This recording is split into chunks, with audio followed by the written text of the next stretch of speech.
How to draw a room using one-point perspective.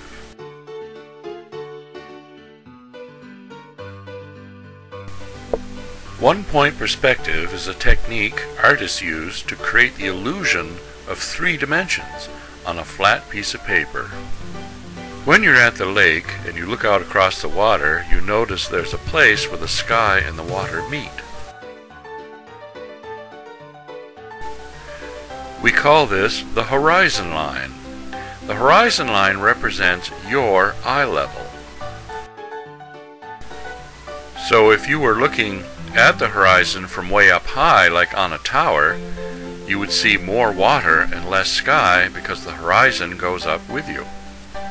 When objects move away from you towards the horizon line, they appear to get smaller and smaller and smaller. When objects reach the horizon line, they disappear. We call this the vanishing point. Where the vanishing point is on the horizon line is like the center of the crosshairs on a gun scope. It's dead center of your point of view. To draw the room, I'm going to begin by drawing a box around the vanishing point. Notice that some of the box is below the horizon line, but most of it is above the horizon line. This box is going to become the back wall of our room. Anything I draw on that wall, such as a door or a window, will be flat because we're looking straight at them. And this is true of anything I draw on the back wall, such as floor or ceiling trim. Now I'm going to draw the floor, the ceiling, and the 2 sidewalls. To begin, I'm going to line up my triangle with the vanishing point and one of the corners of that back wall. Then, using that lineup, I draw a line from the corner of the wall out to the edge of the paper. Then I do the same thing on the other corner.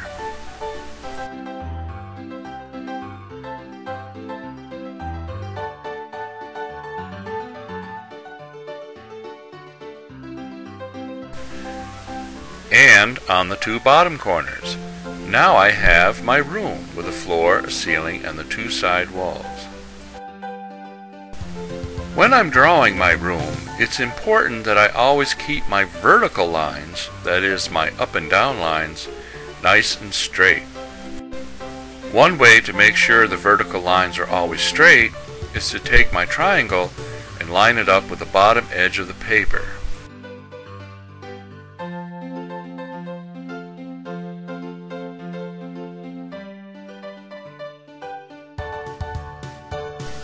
Now I'm going to draw a window on the side wall.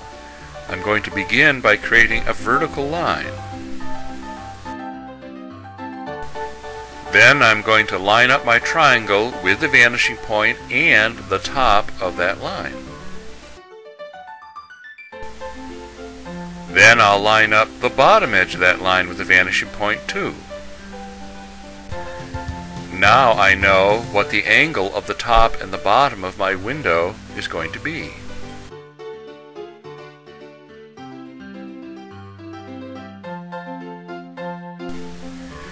And I can use those same guidelines to figure out how big the next window should be. These 2 windows are the same size, but one of them is bigger because it's closer to me. To draw a doorway on the other side, I make another vertical line, this time going all the way down to the floor line. I line up my triangle with the vanishing point and the top of that vertical line. So that now I know what the angle of the top of that door should be. And now I have my door in perspective.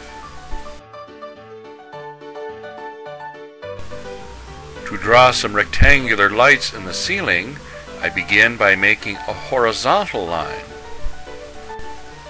This line is parallel to the horizon line. I use my triangle to line up both ends of that line with the vanishing point, which allows me to draw my light in perspective. And I can use those guidelines to tell me how big the next light should be. To make floorboards, I begin by dividing up the bottom edge of the back wall. Then I line up each one of those marks with the vanishing point.